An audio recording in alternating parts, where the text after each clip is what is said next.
السلام علیکم۔ Loafer by Amna Iqbal Ahmed, episode 2۔ مجھے یہ آدمی اچھا نہیں لگا ماما، کمرے کی کھڑکی میں سے اسے واپس اندر کی طرف جاتے دیکھ کر وہ واپس ٹیرس پر آ کر اپنی کرسی پر بیٹھتے ہوئے بولی، ہائے بیٹی۔ ماما کے تیزی سے سلائیاں بنتے ہاتھ رک گئے۔ وہ تو بہت ہی نیک لڑکا لگتا ہے، مجھے غریب کو دیکھو کیسی عزت سے مخاطب کر رہا تھا۔ ماما کو تو جیسے اس کی باتوں نے خرید ہی لیا تھا۔ کچھ بھی ہو، وہ جذبت سی ہو کر رہ گئی۔ کچھ دیر قبل کی اس کی بے باک نظریں اسے یاد آ گئیں۔ آپ اسے زیادہ منہ مت لگایا کریں۔ لو بیٹا، اب یہاں تک آ ہی گیا تھا تو میں کیا کرتی، پھر اس نے کوئی ایسی بری حرکت بھی نہیں کی، اتنا قریب آنے کی کیا ضرورت تھی، وہ بڑبڑائی۔ اس کے اپنے گھر کے حدود ہے بیٹی، ہم اسے منع تھوڑی کر سکتے ہیں، پھر کوئی ایسا ویسا تو ہے نہیں، بڑے باپ کا بیٹا ہے، اچھے گھرانے کی اولاد ہے۔ اچھے گھرانے کی اولاد اس طرح ہوتی ہے، میرا مطلب ہے۔ اس نے فوراً ہی بات بدلی۔ اس کی بے باک نظروں کا ماما کو کیوں کر کہتی، امتحان میں دن تھوڑے تھے تو باہر جانے کی کیا ضرورت تھی، یہی ٹھاٹ باٹ ہے، تبھی تو فیل ہوتا رہا ہے، اور پھر کتنی ڈٹائی سے بتا بھی رہا تھا۔ میں تو کہتی ہوں بیٹی، صاف گوئی سے بہتر کوئی چیز نہیں، کتنی سچائی سے ہر بات بتا رہا تھا، کوئی بناوٹ نہیں تھی اس کی باتوں میں۔ آپ تو ہر ایک کو اچھا سمجھ لیتی ہیں۔ وہ پھر دھیرے سے بڑبڑائی۔ وہ ماما کی عادت سمجھتی تھی، جس کو ایک دفعہ اچھا سمجھ لیا بس سمجھ لیا۔ نہیں بیٹی، تمہیں ایسا نہیں سوچنا چاہیے، وہ یقیناً شریف لڑکا ہے۔ بابا جان نے خام ہائی پروگرام اتنا لمبا کر لیا ہے، بیچ میں ہفتہ بھر رہ کے چکر لگا جاتے تو اچھا تھا۔ اس نے بات کا موضوع یکسری بدل دیا۔ شاید ایسا ممکن نہ ہو، ماما بولی، اس بار مجھے شدت سے ان کا انتظار تھا۔ وہ کچھ اداسی سے بولی، اسے ہمیشہ ہی بابا جان کا شدت سے انتظار رہتا تھا۔ ممی کا وہ چھوٹی سی تھی تو انتقال ہو گیا تھا، تب سے فصیح احمد اسے سینے سے لگائے ہوئے تھا۔ ماما ممی کی زندگی میں بھی اس کی دیکھ بھال کیا کرتی تھی، بعد میں تو اسے حقیقی اولاد سمجھ کر پالا، خود بیچاری بیوہ بے اولاد تھی، اس کو ہی اپنی کل کائنات سمجھ لیا تھا۔ وہ چھوٹی تھی تو بابا جان اسے بیرون ملک بھی ساتھ ساتھ لیے پھرتے تھے، پرائمری تعلیم بھی وہیں دلوائی، مگر 10 سال کی ہوئی تو باہر کا ماحول انہیں اس کے لیے مناسب نہ لگا۔ ہر چند کے وہ بیجا پابندیوں کے قائل نہ تھے، مگر اپنے مشرقی اقدار انہیں بہرحال عزیز تھے، اور یہی اقدار اپنانے اور قائم رکھنے کے لیے انہوں نے اسے وطن میں ہی گورننس کی حفاظت میں دے دیا۔ خود کبھی یہاں کبھی وہاں مختلف ممالک میں اپنے وسیع کاروبار کے سلسلے میں جاتے رہتے۔ اس کی چھٹیوں کے لیے البتہ ان کی ہمیشہ یہی کوشش ہوتی کہ ملک میں رہیں، اور یوں 3 ماہ کی چھٹیاں باپ بیٹی اپنے آبائی گاؤں میں گزارنے چلے جاتے۔ فصیح احمد جائیداد کی جانچ پڑتال کرتے اور وہ گاؤں کے ماحول سے لطف اٹھاتی۔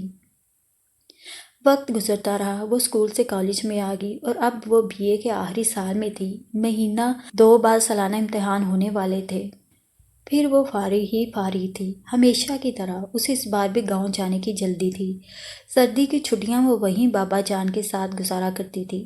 وہاں کا موسم یہاں سے اچھا تھا، ٹھنڈ وہاں بھی خاصی ہوتی تھی، مگر یوں منجمد کرنے والی نہیں تھی۔ چند دن قبل وہ بے حد خوش تھی، بابا جان اپنے پروگرام کے مطابق یہاں پہنچنے والے تھے، مگر پھر آنے کی بجائے انہوں نے اچانک فون پر اسے بتایا کہ وہ 3 ماہ مزید نہ آ سکیں گے۔ وہ بے طرح اداس ہو گئی تھی۔ پھر ماما اسے اس کی دوست صوفیہ کے یہاں لے گئی تھی، پکچر دکھا لائی تھی، ہر طرح سے مصروف رکھا تھا، اور پھر وہ بھی بہل ہی گئی تھی۔ آ جائیں گے بیٹی، تم دل تھوڑا کیوں کرتی ہو، 3 مہینے یوں چٹکی بجاتے میں گزر جائیں گے۔ وہ واقعی چٹکی بجاتے ہوئے بولی، اور وہ خوبصورتی سے مسکرا دی۔ ماما اس کا کتنا خیال رکھتی تھیں۔ ماما، میرا یونیفارم آ گیا ہے دھوبی کے یہاں سے۔ اسے اچانک ہی خیال آیا، آج اس کی چھٹی تھی، سارا دن یاد ہی نہیں رہا تھا۔ ہاں، صبح ہی دھوبی کپڑے لایا تھا، میں نے تمہارے وارڈروب میں ہینگر میں ڈال دیے ہیں۔ شکریہ ماما، بوٹ بھی پالش ہو گئے ہیں؟ اس نے مزید پوچھا۔ وہ بھی تمہارے شو ریک میں رکھے ہیں۔ شکریہ، وہ پھر بولی، اور تبھی وہ یک بارگی زور زور کے مردانہ قہقہوں سے چونک اٹھی۔ جوانی بے فکری ہوتی ہے۔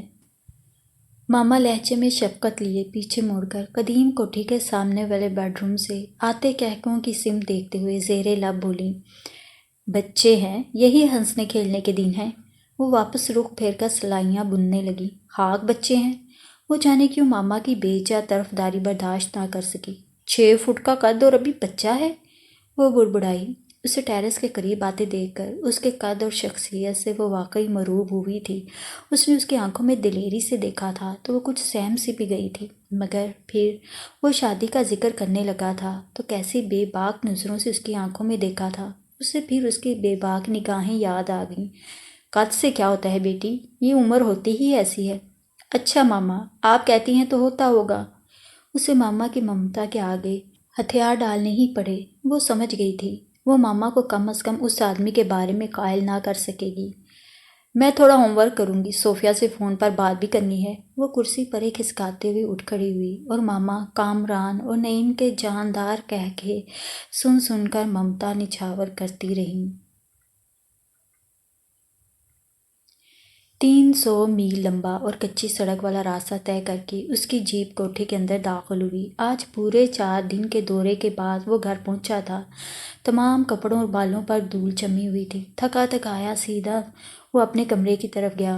ہیلو کامران، نعیم نے اسے کوریڈور میں آ لیا۔ سناؤ، کیسی رہی ٹرپ؟ کچھ نہ پوچھو، جوڑ جوڑ دکھ رہا ہے۔ ایک تو راستہ تو شاید وہ نہیں تھا، جیپ خود ہی بیچاری راستہ بناتی آ رہی تھی، اوپر سے جیپ کی سواری۔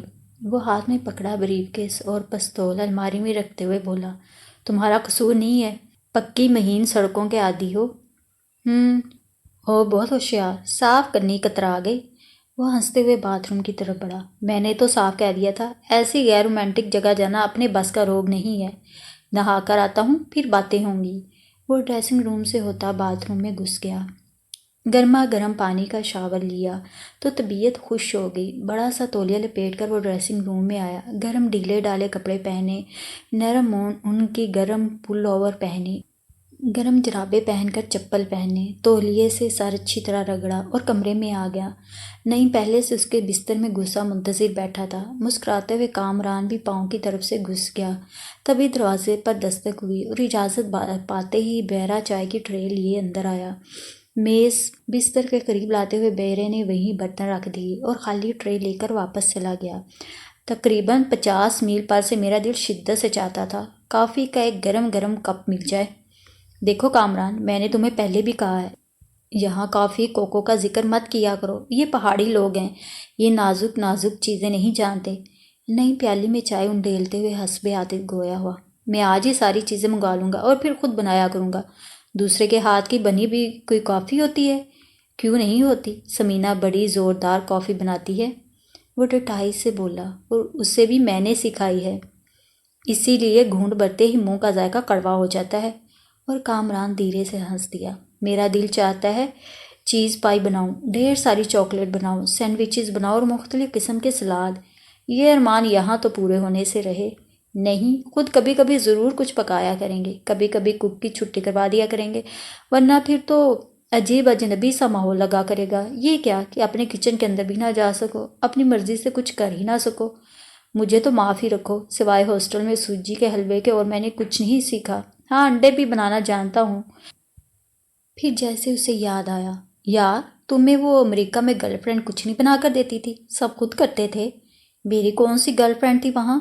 نعیم کی اچانک ہی پٹڑی بدلنے والی عادت پر وہ ہنستے ہوئے بولا، میرے پاس تمہارے کئی خطوط موجود ہیں جن میں تم نے اس کا ذکر کیا ہے۔ ہاں تھی تو، ایک نہیں 2-3 تھی، مگر وہ کچھ سوچتے سوچتے مسکرا دیا۔ سچ؟ تمہاری پڑوسن کا کیا حال ہے؟ اس کا اشارہ مس فصیح احمد کی طرف تھا۔ پڑوسن میری یا تمہاری؟ نعیم اس کی طرف مکہ تان کر بولا، دونوں کی یار، چائے گر جائے گی۔ اس نے جلدی سے کپ میز پر رکھ دیا۔ صرف تمہاری، میں نے اس کی خاطر 10 ٹن کے گورننس کو آنٹی نہیں بنایا، نہ ہی میں اس کی خاطر BA میں فیل ہوا ہوں اور نہ ہی DC کا بیٹا بنا ہوں۔ یہ سب میں نے خود تھوڑی کہا تھا، بس کچھ موقع ایسا تھا، کچھ مجبوری ایسی تھی۔ اور سچ، تم نے گانوں کے وہ بول ٹیپ کروا لیے جو میں تمہیں لکھا کر گیا تھا؟ ہاں، پر ان کا کرو گے کیا؟ دیکھنا کیا کرتا ہوں۔ وہ چائے کا گھونٹ بھرتے ہوئے بولا، اچھا بتا، نظر آئی تھی وہ اتنے دنوں میں تمہاری طرح تانگ جھانک کا قائل تو نہیں، البتہ سامنے ٹیرس پر پتلی اور موٹی دونوں ایکسٹریمز اکثر شام کو نظر آ جاتی۔ ویسے ہاتھ تم نے اچھا مارا ہے، لڑکی خوبصورت لگتی ہے۔ میرا کوئی ایسا ارادہ نہیں، یہ تو بس اسے ذرا تنگ کروں گا۔ کیوں ایک شریف آدمی کو بلا تحقیق کوئی لوفر کہے؟ تب تک مجھے اتنا غصہ آیا تھا کہ سامنے ہوتی تو تب بھی پیار کر لیتے۔ سوری، میرا آئندہ بھی ایسا کوئی ارادہ نہیں۔ اگر وہ بڑے باپ کی بیٹی ہے تو اپنے لیے، دوسروں کے ساتھ بہرحال تمیز سے پیش آنا چاہیے۔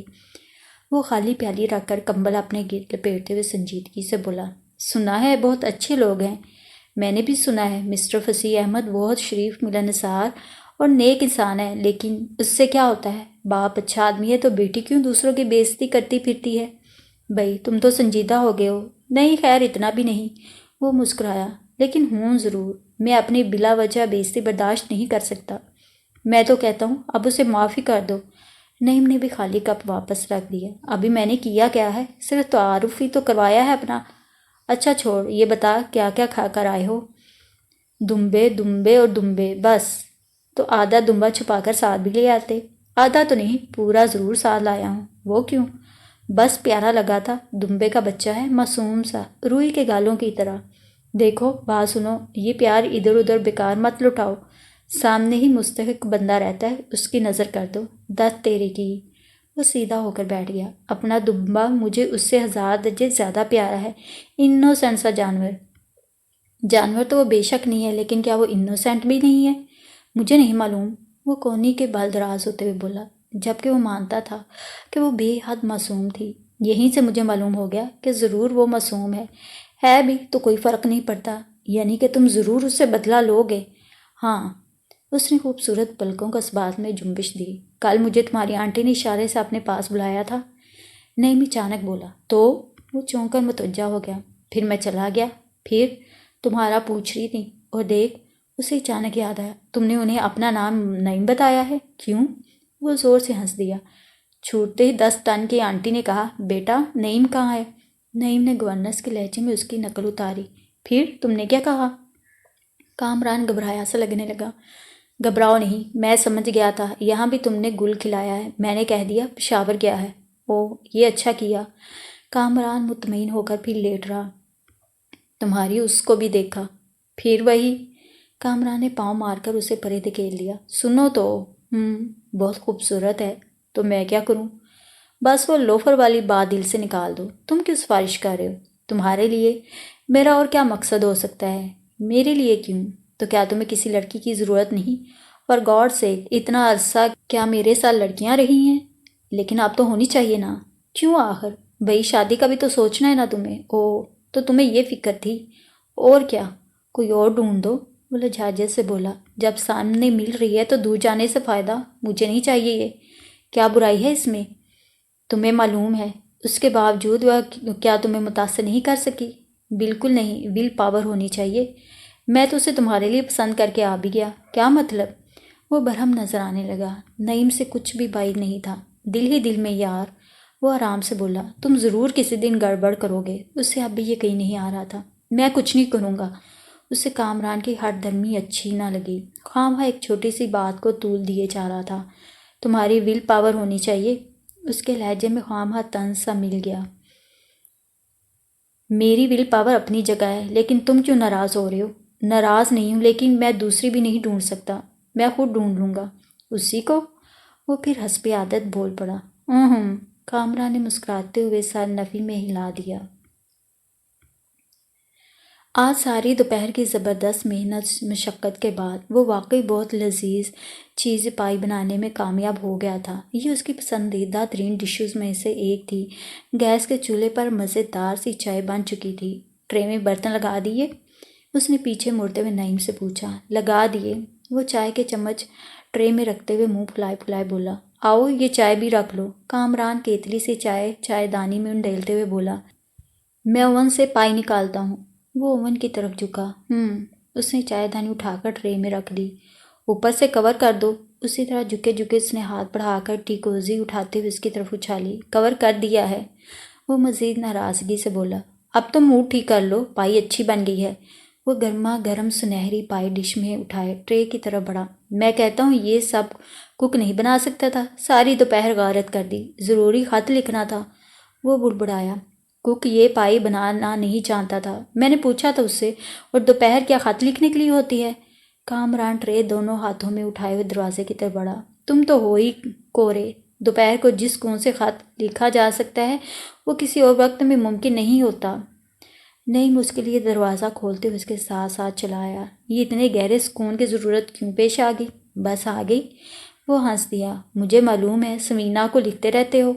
وہ برآمدے میں چلتے ہوئے بولا۔ وہ بھی مجھے لکھتی رہتی ہے۔ میں برا تو نہیں مناتا، لکھو، دونوں بہن بھائی ہو آپس میں۔ بدماش! نعیم نے ہوا میں مکہ لہرایا اور کامران نے آگے بڑھ کر برآمدے کے آخری کونے میں اپنے بیڈ روم کے قریب رکھے میز پر ٹرے رکھ دی۔ ہم بہن بھائی ہیں؟ وہ کرسی پر بیٹھتے ہوئے بولا۔ کزنز ہوتے ہی بہن بھائی ہیں، لاکھ نکاح ہو جائے۔ وہ اب بھی ہنس رہا تھا۔ کزن سے منگنی شادی، میں تو حیران ہوتا ہوں کیسے ذہن و دل تیار ہو جاتے ہیں جب بھی کزن کے علاوہ تانگ جھانک کر رہے ہو۔ نعیم نے چھری سے پائی کاٹتے ہوئے دائیں رخ ٹیرس کی طرف آنکھ سے اشارہ کیا۔ پلیز! کامران اپنے لیے چائے بناتے ہوئے اچانک سنجیدہ ہو گیا۔ میری سوچ بھی اس طرف نہیں جا سکتی۔ سوچ پر کس کا پہرا ہوتا ہے؟ میں پہرے لگا سکتا ہوں، تم پہرے دار بلاؤ، میں پائی کھا رہا ہوں۔ ویسے بنی بہت لذیذ ہے، واقعی اچھے کوک ہو، مزے ہوں گے 20% کے۔ پڑے پڑے اتنی بہترین پائی مل جایا کرے گی، بکتے جاؤ۔ وہ بھی پائی کے مزے لیتے ہوئے بولا۔ میری بات کو مذاق مت سمجھنا، میں جو پیش گوئی کرتا ہوں ہمیشہ ٹھیک نکلتی ہے۔ اس سال پاس ہو جاؤ گے؟ کامران نے اچانک پوچھا اور نعیم کی زبردست ہنسی چھوٹ گئی۔ وہ دیکھ تیری پڑوسن ٹیرس پہ تشریف لے آئی؟ کامران نے ایک دم ہی کہا۔ نعیم نے گردن موڑ کر دیکھا۔ خوبصورت کمونو ڈریس پہنے، لمبے بال پشت پر کھلے چھوڑے، چند کتابیں ہاتھ میں لیے وہ بیٹھنے کی تیاری کر رہی تھی۔ بیٹھتے بھی اس رخ ہو جہاں سے پڑوسن کا دیدار ہو سکے اور پھر منکر بھی ہوتے ہو۔ کمونو پہنے اچھی لگ رہی ہے، کامران مزید بولا، جبکہ اس میں شک بھی نہیں تھا۔ ریشمی اودی پھولدار کمونو پہنے، سنہری لمبے بال پشت پہ لہرائے، وہ کسی اور ہی دنیا کی مخلوق لگ رہی تھی۔ کامران؟ جی؟ وہ مؤدب طریقے سے بولا۔ تمہیں یہ لڑکی واقعی اچھی نہیں لگتی؟ قطعی نہیں۔ کوشش کرنے میں کیا حرج ہے؟ یعنی میں کوشش کر کے اسے پسند کر لوں؟ ہاں، لیکن کیوں؟ گھر اچھا، لڑکی اچھی ہے۔ تم ذہن پر بوجھ نہ ڈالو، میں یہ پائی اسے چکھا کر آتا ہوں۔ وہ پلیٹ ہاتھ میں لیے اٹھ کھڑا ہوا۔ چھوڑو یار، نعیم نے پلیٹ واپس چپٹ لی۔ پسند بھی نہیں ہے، پائی بھی دینے جا رہے ہو؟ ہم نے ابھی کھائی ہی کتنی ہے؟ تمہیں معلوم ہے میں ایسا کیوں کر رہا ہوں؟ سب بہانے ہیں، کوئی بہانہ نہیں ہے۔ وہ آدھی پائی نعیم کی پلیٹ میں ڈالتے ہوئے باقی اٹھا لے گیا اور پھر بڑے بڑے قدم اٹھاتا وہ وہاں جا پہنچا۔ جانے کیوں لڑکی اسے اکیلے میں دیکھتے ہی گھبرا سی گئی۔ وہ دل ہی دل میں محفوظ ہوا۔ یہ پائی کھائیے، میں نے خود پکائی ہے۔ وہ بغیر کسی تمہید کے پلیٹ اس کے آگے والی میز پر ہاتھ لمبا کر کے کھسکاتے ہوئے بولا۔ شکریہ، میں نہیں کھاؤں گی۔ وہ کتاب کھول کر خالی خالی نظریں سطروں پر ڈالتے ہوئے بولی۔ دیکھیں، آپ میرا دل توڑ رہی ہیں۔ اور وہ ایک خشمگین نظر اس پر ڈال کر رہ گئی۔ سناؤ بیٹے، کیا حال ہے؟ پشاور کا چکر لگائے؟ اچانک کی باری برکم گورننس نمودار ہوتے ہوئے شفقت سے اس کا حال پوچھنے لگی۔ جی شکریہ، ٹھیک ہوں۔ یہ پائی میں نے خود بنائی ہے، آپ لوگوں کو چکھانے لے آیا۔ خوب، ضرور کھائیں گے بیٹا۔ وہ کرسی پر بیٹھتے ہوئے یہ بڑا سا پیس توڑ کر منہ میں ڈالتے ہوئے بولی۔ جی شکریہ۔ وہ ایک نظر جز بز ہوتی مس فصیح احمد پر ڈالتے ہوئے عاجزی سے بولا۔ کیسے رہے اتنے دن؟ میں تو یاد ہی کرتی رہی، آپ نے یاد کیا تھا مجھے؟ وہ پھر جاپانی گڑیا کی آنکھوں میں جھانکا اور اس نے یہ سب برداشت نہ کرتے ہوئے ہاتھ میں پکڑی کتاب آنکھوں کے سامنے کر لی۔ کامران دل کھول کر ہنس دیا۔ گورننس نے چونک کر اسے دیکھا۔ وہ اب بھی اسے دیکھ دیکھ کر ہنس رہا تھا۔ یہ نہیں کھائیں گی؟ اس نے معصومیت سے لڑکی کی طرف اشارہ کرتے ہوئے پوچھا۔ ارے بیٹی، میں تو تمہیں پوچھنا ہی بھول گئی، مزیدار ہی اتنی ہے کہ بس کیا بتاؤں۔ لو بیٹی، یہ تم کھاؤ۔ وہ پلیٹ اس کی طرف کھسکاتے ہوئے بولی۔ شکریہ ماما، میرا دل نہیں کر رہا اس وقت۔ کتاب اب بھی اس کے چہرے کے آگے تھی۔ چکھ کر تو دیکھو، دل خود بخود ہی کرنے لگے گا۔ انتہائی خستہ ہے، میں تو حیران ہوں، ایسی مزیدار چیز تو ہمارا خانسامہ بھی نہ بنا سکے گا۔ شرماتی ہیں شاید، وہ احمقوں کی طرح بولا۔ لیجیے، میں چلا جاتا ہوں، پھر ضرور کھا لیں گی۔ اور مس فصیح نے جھٹ کتاب چہرے کے آگے سے ہٹا کر اس سے گورا، مگر اس کی طرف پیٹ کیے وہ اپنے برآمدے کی طرف چلا جا رہا تھا۔ بدتمیز کہیں کا۔ کیوں بیٹی؟ ماما اب بھی کھانے میں مصروف تھیں۔ اس نے تو ایسی کوئی حرکت نہیں کی، میں اس سے شرماؤں گی؟ وہ غصہ ضبط نہ کر سکی اور پھر اس نے ماما کے بہت اصرار پر بھی وہ پائی نہ کھائی۔ میں ہی کھا لوں گی بیٹی، ورنہ دل ٹوٹ جائے گا بیچارے کا۔ وہ اطمینان سے باقی ماندہ پر بھی ہاتھ صاف کرنے لگیں اور وہ کوفت زدہ سے کتاب کے صفحے الٹنے لگی۔ میں پانی پی کر آتی ہوں، اتنی چٹپٹی تھی۔ ماما چٹخارے لیتے ہوئے پانی کے لیے اندر چل دیں اور تبھی میدان صاف دیکھ کر وہ پھر چلایا، پلیٹ دے دیجیے۔ اس کا دوبارہ آنا اسے سخت ناگوار گزرا، مگر پھر بھی پلیٹ اسے دینا ہی پڑی۔ وہ پلیٹ لیے ریلنگ تک آ گئی، ہاتھ بڑھا کر پلیٹ اس کی طرف بڑھائی، ساتھ ہی اس کے کھلے سنہرے بال اس کے بازو پر سے پھسلتے ہوئے پلیٹ پر چھا گئے۔ کامران نے ہاتھ بڑھایا، اطمینان سے اس کے بال اپنے ہاتھ میں اکٹھے کیے اور آہستہ سے اس کے شانے پر اچھال دیے، پھر غور سے اس کی آنکھوں میں دیکھا اور پلیٹ لیتے لیتے اپنا ہاتھ اس کے بے حد نازک ہاتھ پر رکھ دیا۔ وہ اب بھی بڑے غور سے اس کی آنکھوں میں دیکھ رہا تھا۔ اس نے دیکھا اس کی بے حد خوبصورت سنہری جالروں جیسی پلکیں تیوڑا کر جھک گئی تھیں اور چہرہ کانوں کی لوؤں تک سرخ ہو گیا تھا۔ وہ بولی کچھ نہیں، شاید اپنا شدید غصہ برداشت کر رہی تھی یا پھر اپنے رگو پے میں دوڑتی سنسنی پر قابو پانے کی کوشش کر رہی تھی۔ بہرحال اس کے ہاتھ پر سے اپنی گرفت ہٹاتے ہوئے اس نے پلیٹ پکڑی اور مسکراتے ہوئے واپس چلا آیا۔ نعیم کے سامنے پہنچ کر وہ کھل کر ہنس دیا اور نعیم سچ مچ ناراض نظر آنے لگا۔ کیوں، خیریت؟ کامران اس کے سامنے بیٹھتے ہوئے بولا۔ یا تو تم مجھے بیوقوف بنا رہے ہو یا پھر خود بیوقوف بن رہے ہو، دونوں میں سے ایک بھی بات نہیں ہے، وہ خوبصورتی سے ہنستے ہوئے بولا، جبکہ ابھی تھوڑی دیر قبل اس کا ہاتھ چھوتے ہی اس نے ایک واضح سا بجلی کے کرنٹ سے ملتا جلتا شوق محسوس کیا تھا۔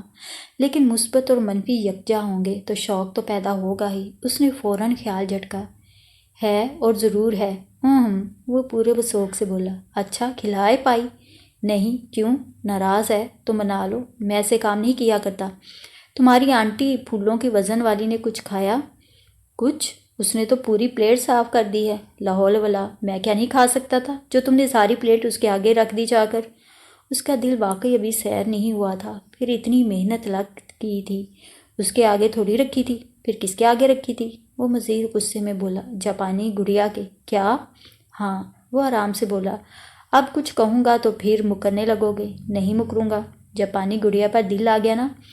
حضور کی اطلاع کے لیے عرض ہے کہ اس دل کا کسی پر آ جانا کافی مشکل ہے، اور پھر اس جاپانی گڑیا پر؟ اس کے لہجے میں تمسخر پوشیدہ تھا۔ اچھا میں خط لکھتا ہوں جا کر۔ نعیم کرسی پر ایک کھسکاتے ہوئے اٹھ کھڑا ہوا، اور اگر تم برا نہ مانو تو میں تمہارے پہلو میں بیٹھ کر نماز پڑھوں گا۔ کامران بھی اسی کے ساتھ ساتھ اندر کی طرف چل دیا۔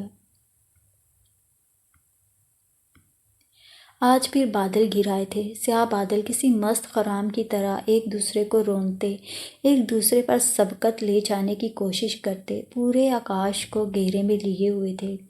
یخ بستہ ہوا چل رہی تھی، قریب ہی سیب کے درخت ہوا کی چھیڑ چھاڑ سے غیر متوازن ہو رہے تھے۔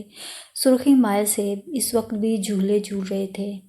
اپنے باتھ روم کے آگے برآمدے کے مرمری ستون سے ٹیک لگائے، وہ دونوں بازو سینے پر باندھے ماحول کے حسن سے لطف اندوز ہو رہا تھا۔ اس نے اوپر نگاہ کی، سیاہ بادل اور سیب کے درخت آپس میں گڈمڈ ہو رہے تھے۔ بادل درختوں کے پتوں اور سیبوں کے بیچ بیچ دھوئیں کی طرح تحلیل ہو کر گزر رہے تھے۔ کتنا انوکھا سماں تھا۔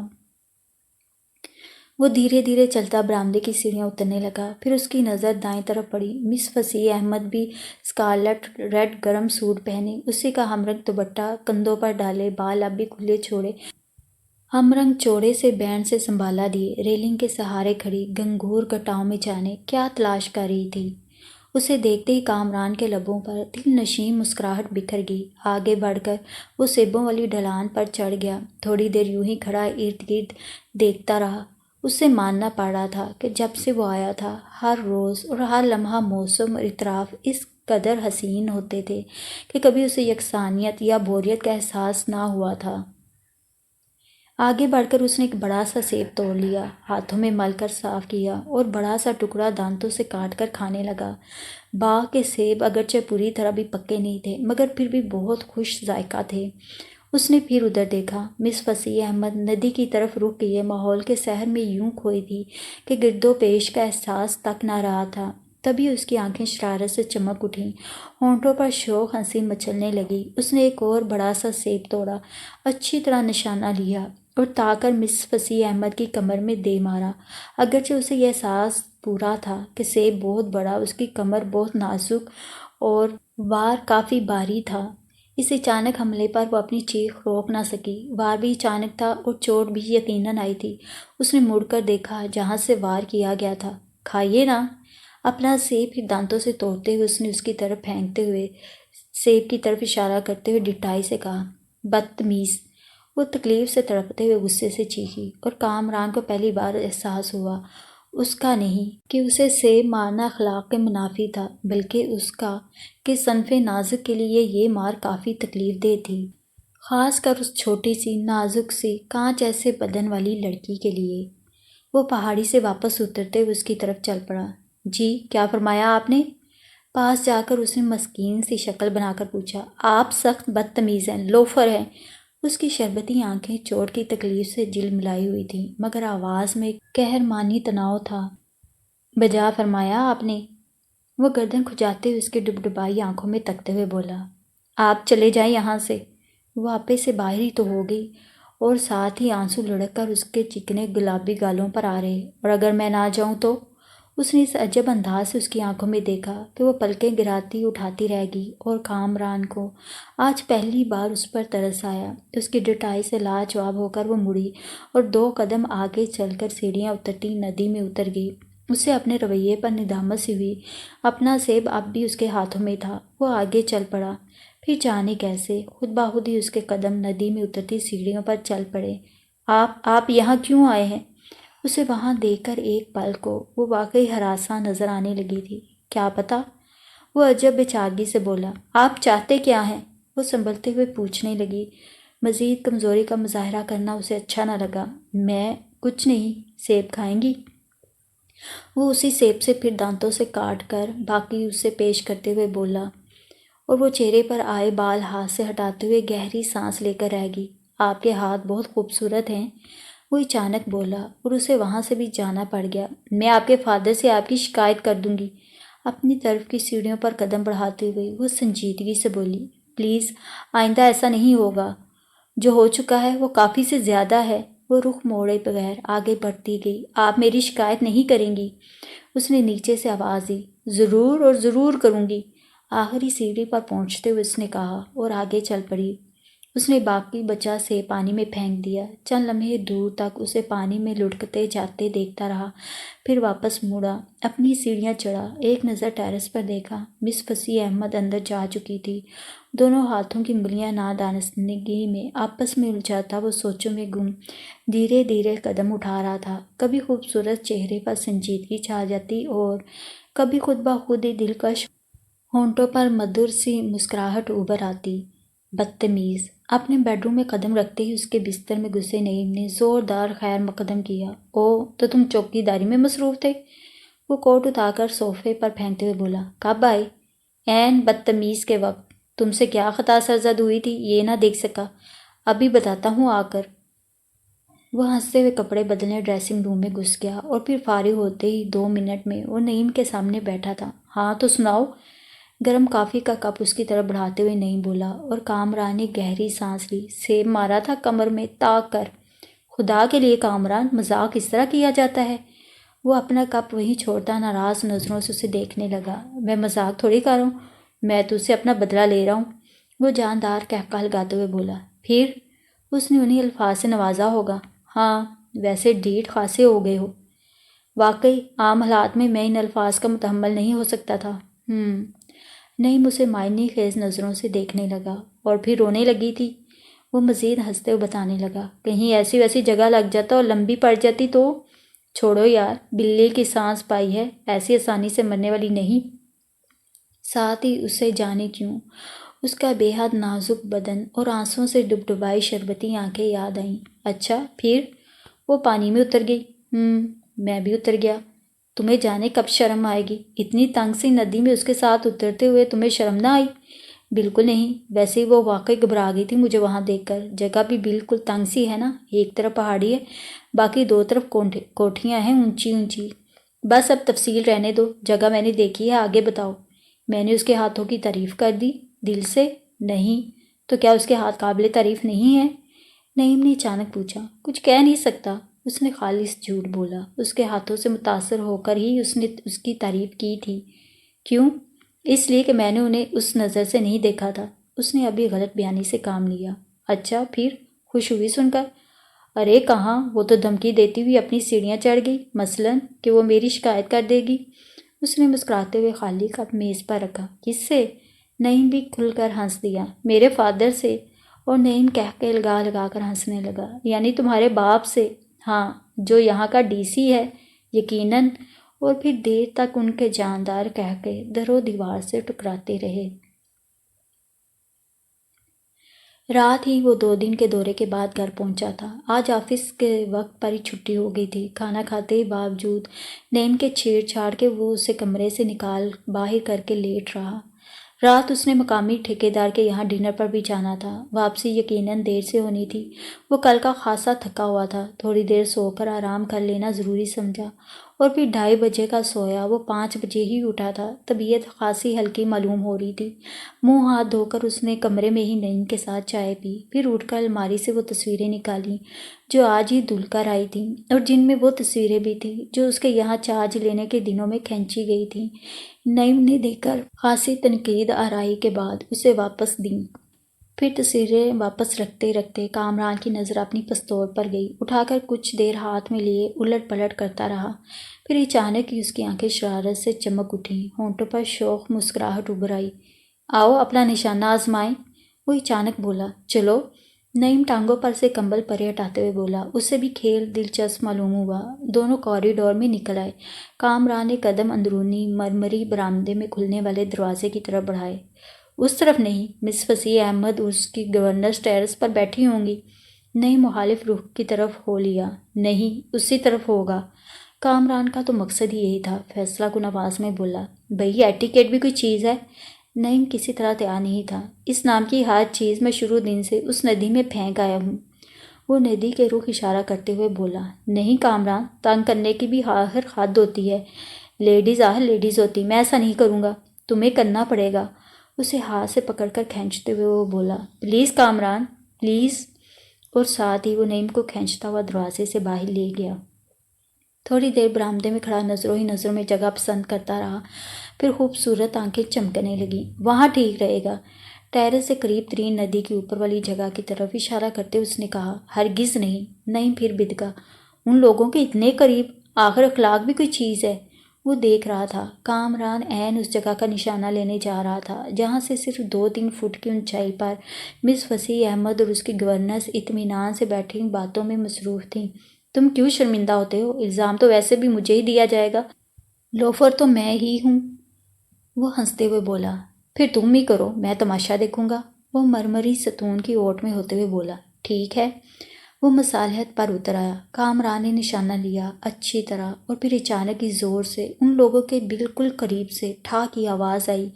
مس فصیح احمد اچھل کر چیختے ہوئے جس طریقے سے گورنر سے جا لپٹی تھی، اسے دیکھ کر تو نعیم بھی اپنے اوپر قابو نہ پا سکا۔ اس کا قہقہہ چھوٹ ہی گیا۔ گورنرز بھی کچھ کم خوفزدہ نہ ہوئی تھیں۔ قدرے توقف کے بعد ان کے ہوش بجا ہوئے اور مس فصیح احمد نے نظروں ہی نظروں میں اپنے یقینی چور کو تلاش کر کے گھورا تو کامران نے پورے دانت نکالتے ہوئے اس کی طرف ہاتھ ہلا دیا جیسے اپنے بالکل صحیح نشانے کی داد وصول کر رہا ہو۔ You idiot!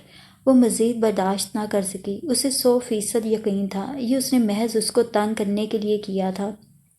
فرمائیے، کیا حال چال ہیں؟ انسنی کرتے ہوئے قریب جا کر اس نے خوش اخلاقی سے ان کا حال دریافت کیا۔ بیٹے، تم نے تو ہمیں ڈرا ہی دیا۔ ارے نہیں آنٹی، اس نے مخالف سمت پر مزید 2 فائر کر دی۔ اس میں ڈرنے کی کیا بات ہے؟ رخ واپس موڑ کر مس فصیح احمد کی آنکھوں میں دیکھتے ہوئے وہ بے حد لاپرواہی سے بولا۔ اوئی اللہ! آپ کی مس فصیح سے زیادہ گورنرز گھبرا گئیں۔ اور کامران نے ندی کے بہتے پانیوں میں ایک اور فائر کر دیا۔ کیوں، آپ بھی ڈرتی ہیں کیا؟ وہ مس فصیح احمد کی بے حد خوبصورت آنکھوں میں دیکھتے ہوئے بے نیازی سے پوچھنے لگا اور مس فصیح کا دل چاہا اس کے سارے بال نوچ ڈالیں۔ آنٹی پلیز حوصلہ کیجیے، وہ دوپٹے سے آنکھ کان ڈھانپے گورنر سے مخاطب ہوا۔ کم از کم آپ جیسی خاتون کا دل تو بہت بڑا ہونا چاہیے۔ ان کا وزن کافی زیادہ تھا، پھر دل بھی بڑا ہونا چاہیے تھا نا اسی اندازے سے۔ کوئی اور وقت ہوتا تو مس فصیح احمد گورنرز کی حالت اور کامران کی بات پر ہنسے بنا نہ رہتی، مگر اس وقت اس وقت تو وہ مارے اشتعال کے پاگل سی ہو رہی تھی۔ گورنس کو وہیں چھوڑ چھاڑ کھٹ پٹ کرتی اپنے کمرے میں جا گھسی۔ بیٹے تم لوگوں کے ہنسنے کھیلنے کے دن ہیں، وہ کامران کی بات پر آنکھیں کھولتے ہوئے کہنے لگی۔ اپنا تو بس توبہ توبہ بیٹے، میرا تو اب بھی دل کانپ رہا ہے۔ اور یہ شائی کہاں چلی گئی؟ تو محترمہ شائی کہلاتی ہے۔ مس فصیح احمد جیسے اسکیل تخاطب کے برعکس شائی چھوئی موئی سا نام، ننھا سا، نازک سا، کانچ ایسے بدن سے ملتا جلتا سا۔ شائی؟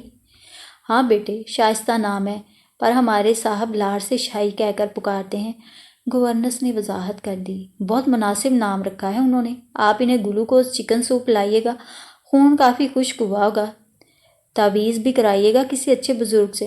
بیٹے تم تو ہمارا مذاق ہی اڑانے لگے۔ نہیں آنٹی، بھلا یہ کیسے ممکن ہے میں اور آپ کا مذاق اڑاؤں؟ ہاں مس فصیح، ان کا رنگ ضرور اڑ گیا تھا، سوپ پلانا نہ بھولیے گا، وہ ہنستے ہوئے بولا۔ آنٹی بھی ساتھ دینے لگی۔ یہی تو عمر ہوتی ہے ہنسنے کھیلنے کی، وہ سوچنے لگی۔ اچھا آنٹی اب اجازت، اللہ کامیاب کرے، عمر دراز ہو۔ شکریہ، کامران نے کہا اور وہاں سے چلا آیا۔ نعیم برآمدے میں نہیں تھا، اندر جا چکا تھا شاید۔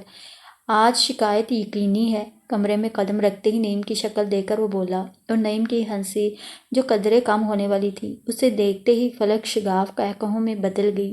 اس نے پستول کی باقی گولیاں نکالی اور سنبھال کر دونوں چیزیں الماری میں رکھ دیں۔ وہیں ایک طرف بھنی مونگ پھلیوں کا پیکٹ پڑا تھا، اٹھا لیا، کھول کر چند دانے منہ میں ڈالے۔ لو کھاؤ، کچھ ہاتھ میں نکال کر نعیم کو پیش کیے۔ یو ایڈیٹ، وہ زور سے بولا۔ بس اتنے ہی دانے؟ سارے رکھ یہاں، اور کامران کے بڑی دیر کے رکے قہقہے چھوٹ ہی گئے۔ اس موٹی کو میں نے کہہ دیا ہے خوب سوپ وغیرہ پلائے پتلی کو، خون کافی خشک ہوا ہوگا۔ تم نے بھی حد کر دی کامران، بھئی میدان صاف ہے، نہ اپنے سر پر کوئی بزرگ موجود ہے، نہ مسٹر فصیح احمد تشریف لا رہے ہیں، جو جی میں آئے گا کریں گے۔ ابھی اور بھی ارادے ہیں؟ ابھی ہوا ہی کیا ہے؟ اور اگر اس نے اپنے باپ کو شکایت کر دی تو؟ سوال ہی پیدا نہیں ہوتا۔ وہ کیوں کر؟ لڑکیاں اپنے باپوں کو یہ باتیں نہیں بتایا کرتی، اور اگر بتا دیں تو پھر وہ لڑکی نہیں لڑکا ہوگی۔ کامران نے اطمینان سے کہا۔ خدا تجھے سمجھے، تجھے بھی، مجھے کیوں؟ میرا ساتھ کیوں نہیں دیتے ہو؟ ایڈیٹ، نہیں پورے کا پورا پیکٹ منہ میں خالی کرتے ہوئے بولا۔ ایڈیٹ، کامران اس کے منہ پر جھپٹتے ہوئے چیخا۔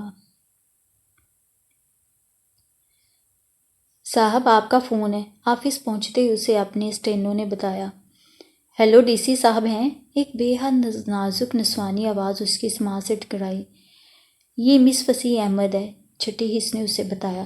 جی بول رہا ہوں، وہ اچانک کی بھاری سی آواز میں بولا۔ انکل، میں شائی فصیح احمد بول رہی ہوں۔ یکدم ہی اس کا لب و لہجہ اس طرح بدل گیا جیسے وہ واقعی اپنے کسی بزرگ سے مخاطب ہو، اور ہوتا بھی یہی اگر واقعی ڈی سی اتنی ہی عمر کا ہوتا کہ کامران جتنی عمر کا لڑکا اس کا بیٹا ہوتا تو فصیح احمد گھر پر ہوتے، دونوں کا آپس میں پڑوس اور اچھے تعلقات ہوتے تو وہ انکل ہی کہلاتا اس وقت۔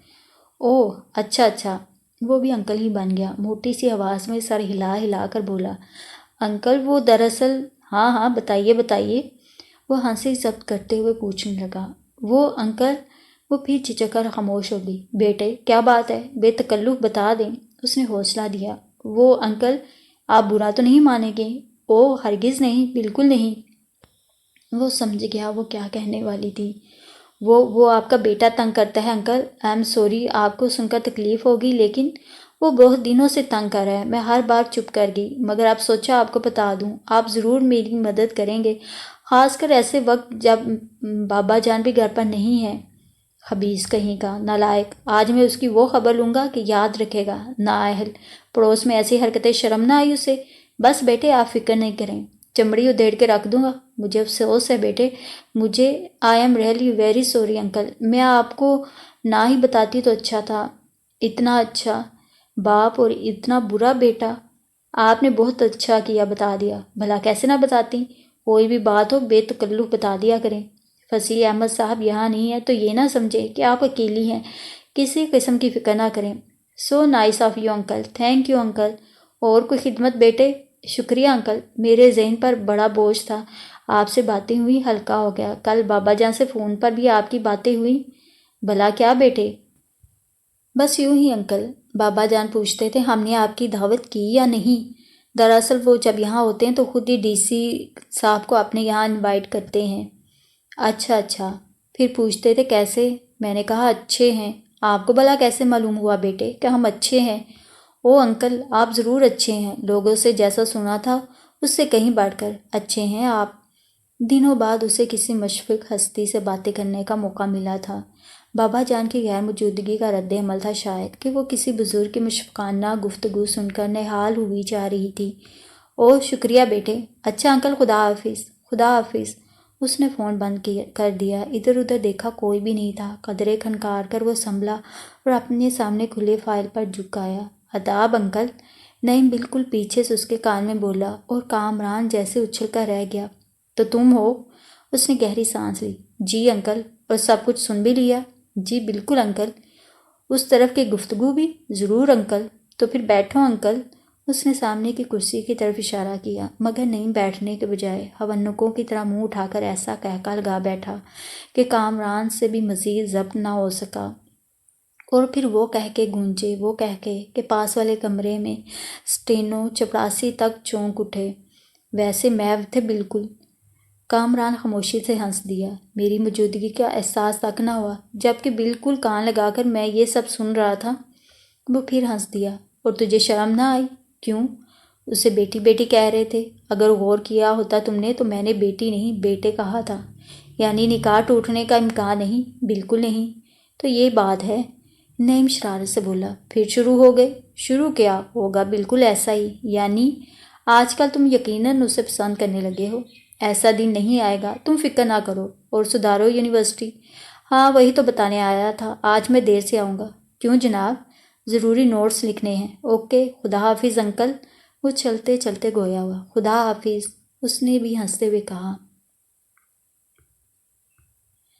آفس سے چھٹی ہوتے ہی وہ گھر گیا، کھانا کھایا، خوب سویا، اٹھ کر گرم پانی سے نہایا، تیار ہو کر ایک کپ گرم گرم کافی پی اور اندرونی برآمدے میں نکل آیا۔ سامنے نظریں پڑی، مس فصیح احمد نہیں تھیں، جبکہ ہر شام وہ ضرور ٹیرس پر موجود ہوا کرتی تھی۔ برآمدے سے ہوتا وہ سیب کے باغ میں جا نکلا۔ موسم آج بھی خوبصورت تھا، پہلے سے کہیں زیادہ حسین۔ سیاہ گھٹائیں آج بھی امڈ آئی تھیں، یخ بستہ ہوا درختوں میں سرسرا رہی تھی۔ وقت سے پہلے ہی جیسے ہر چیز دھند میں لپٹی نظر آ رہی تھی۔ پہاڑی کی چوٹی سے ہوتا ہوا آج وہ پار اترنے لگا، تبھی اس کی نظر دائیں طرف پڑی۔ یہ فصیح احمد کی کوٹھی کا سامنے کا حصہ تھا، جو اس نے آج سے قبل نہیں دیکھا تھا۔ بڑا وسیع خوبصورت لان تھا، دیدہ زیب پھولوں کے تختے تھے اور بے انتہا خوبصورت محل نما کوٹھی دور تک پھیلی نظر آ رہی تھی۔ اچانک اس نے دیکھا مس فصیح احمد نیوی بلو رنگ کا بے حد سمارٹ ڈریس پہنے، بالوں کو سادگی سے پنا کیے، اکیلی اور پیدل ہی اپنے گیٹ سے باہر نکل رہی تھی۔ چند لمحے یوں ہی کھڑا وہ اسے جاتے دیکھتا رہا، پھر جیسے یکدم ہی کچھ خیال آیا، آنکھوں کی چمک تیز ہو گئی اور خوبصورت لبوں پر شریر مسکان ابھر آئی۔ وہ تیزی سے چوٹی پر سے ہوتا ہوا واپس نیچے اترا، کمرے میں گیا، شوز بدلے اور جن کپڑوں میں تھا انہی میں باہر کی طرف لپکا۔ نعیم کا اسکوٹر مرمت سے واپس آیا تیار کھڑا تھا، پیڈل مارا اور گیٹ سے نکلتے ہوئے جیسے ہوا سے باتیں کرتے ہوئے سڑک پر دوڑتا چلا گیا، اور پھر لمحوں میں ہی اس نے مس فصیح احمد کو جا لیا۔ متوازن چال چلتی وہ ابھی اپنے گھر کے قریب ہی سڑک پر بائیں طرف چلی جا رہی تھی۔ اسکوٹر تیزی سے دوڑتا اس سے آگے نکل گیا اور پھر اچانک ہی واپس لوٹ کر اس کے بالکل قریب آتے ہوئے کچھ ایسا پلٹا کھایا کہ اسکوٹر سمیت عین اس کے قدموں میں آ گرا۔ وہ گرتے گرتے بچی، بمشکل اپنا توازن برقرار رکھتے ہوئے سرحد سے ایک طرف ہٹ گئی۔ پہلے تو کچھ سمجھ ہی نہ سکی، یہ بھی نہیں کہ وہ تھا کون۔ قدرے حواس درست ہوئے اور اس کی شکل دیکھی تو وہ معاملے کی نوعیت سمجھ گئی۔ یہ اچانک حادثہ نہ تھا، سوچی سمجھی اسکیم تھی۔ اف میرا پاؤں! وہ اچانک پڑے پڑے اپنا پاؤں پکڑتے ہوئے کراہا۔ اس کی کراہ میں کرب تھا، تکلیف تھی۔ اس کی سوچ غلط بھی تو ہو سکتی تھی، وہ سچ مچ بھی تو گر سکتا تھا۔ ایک پل کو وہ وہیں کھڑی رہ گئی۔ او پروردگار! وہ پھر درد سے تڑپا، جانے کیا بات تھی۔ وہ آگے بڑھنا چاہتی تھی مگر قدم رکے جا رہے تھے۔ کچھ بھی تھا، کیسا بھی تھا، پھر ان کا پڑوسی تھا، اور پھر آج ڈی سی سے بات ہوئی تھی، بہت شفیق ہستی تھی ان کی، یونی کا تو بیٹا تھا۔ اس وقت اس کی مدد کرنا اس کا اخلاقی فرض تھا۔ وہ کچھ جھجکتے ہوئے اس کے قریب چلی آئی۔ ہائے! وہ پھر چیخا، پاؤں میں چوٹ آئی ہے؟ پچھلی رنجشیں بھول کر وہ بیٹھتے ہوئے اس کے پاؤں پر جھک آئی۔ ہاں، اس کی آنکھوں تک میں تکلیف ابھر آئی تھی۔ او، میں ابھی بلاتی ہوں کسی کو۔ وہ ہمدردی سے بولی، آپ کو ہاسپٹل لے جانا چاہیے۔ ہائے، پلیز حوصلہ کیجیے، بس ابھی ہمارا ڈرائیور آپ کو ہاسپٹل پہنچاتا ہے۔ پھر اسے اچانک خیال آیا، آپ کے فادر بھی تو گھر پر ہوں گے، انہیں بھی اطلاع کرتی ہوں۔ وہ اٹھ کھڑی ہوئی۔ ارے نہیں نہیں، وہ اس کا ہاتھ پکڑتے ہوئے بولا، انہیں بالکل نہ کہیے گا، چمڑی ادھیڑ دیں گے، آج مجھے ڈانٹا بھی بہت ہے، آپ نے میری شکایت کی ہے نا؟ اس کا لہجہ بالکل معصوم بچے کا سا تھا اور شائی کو نہ چاہتے ہوئے بھی ہنسی آ گئی۔ اچھا، انہیں نہیں کہتی۔ اس نے آہستہ سے ہاتھ چھڑانا چاہا مگر وہ چونکی۔ اس نے گرفت اچانک مضبوط کر لی تھی۔ اس نے گھبرا کر اس کی طرف دیکھا۔ ہائے! اپنے پاؤں کی طرف متوجہ ہوتے ہوئے اس نے اس کا ہاتھ چھوڑ دیا۔ وہ تیز تیز قدم اٹھاتی قریب ہی اپنے گیٹ کی طرف بڑھی اور کامران ادھر ادھر دیکھتا، اپنے کپڑے جھاڑتا اٹھ کھڑا ہوا، اسکوٹر اٹھایا، اس پر بیٹھا۔ ٹاٹا! وہ ابھی اپنے گیٹ کے پاس ہی تھی کہ زن سے پاس سے گزرتے ہوئے اس نے اسے ٹاٹا کیا اور اس کا رد عمل دیکھے بغیر سیدھا اپنی کوٹھی کی طرف مڑ گیا۔ آج پھر وہ اس کا منہ چڑھا کر چلا گیا تھا۔ شائی کا خون کھول اٹھا۔ اسے سمجھ نہ آئی کہ وہ کیا کرے۔ اس کی شکایت بھی کر دی تھی، ڈانٹ بھی پڑ گئی تھی مگر ڈھیٹ اتنا تھا، ڈانٹ کا ذرا بھی تو اثر نہ ہوا تھا۔ پھر اسے خیال آیا، کیسے ہمدردی کے تحت اس کے قریب چلی گئی تھی، پھر کیسے اس نے اس کا ہاتھ پکڑ لیا تھا۔ لوفر کہیں کا، غنڈہ، بدماش! وہ بڑبڑاتے ہوئے کوٹھی کے اندر چلی گئی۔ وہ بھول ہی گئی کہ اس نے قریبی مکان میں اپنی دوست صوفیہ کے گھر جانا تھا۔ تبھی شاید وہ ماما کو نہیں بتانا چاہتی تھی۔ طبیعت تو ٹھیک ہے نا؟ ماما کچھ پریشان سی نظر آنے لگی۔ او ماما، میں بالکل ٹھیک ہوں، صوفیہ کو فون کیا ہے، وہ خود آ رہی ہے۔ اچھا اچھا، میں تو ڈر ہی گئی تھی۔ وہ قریبی کرسی کھینچ کر بیٹھتے ہوئے بولی، بیٹے، کاردار نے خط میں کیا لکھا ہے؟ کل ان کے آبائی گاؤں سے کاردار کا خط آیا تھا، اسی کے متعلق ماما پوچھ رہی تھی۔ بہت کچھ لکھا ہے ماما، لمبی لمبی باتیں ہیں۔ وہ قدرے مسکرائی۔ بعد میں بتاؤں گی، اس وقت سر کچھ بھاری ہو رہا ہے۔ وہ آنکھوں پر بازو رکھے آہستہ آہستہ بولی۔ اس وقت وہ باتوں کے موڈ میں نہیں تھی، وہ تو سوچنا چاہتی تھی کوئی حل، کوئی ترکیب، اس لوفر سے نجات حاصل کرنے کی، اس غنڈے سے پناہ پانے کی۔ وہی تو میں دیکھ رہی ہوں، دشمنوں کی طبیعت ٹھیک نہیں لگ رہی۔ تم آرام کرو، میں نیچے جاتی ہوں، تمہارے لیے رات کھانے میں مچھلی فرائی کرنے کو کہا تھا، مسالے میں خود لگاؤں گی جا کر۔ وہ کرسی سے اٹھتے ہوئے کہتی گئیں اور شائی اسی طرح لیٹی ادھیڑ بن میں مصروف رہی۔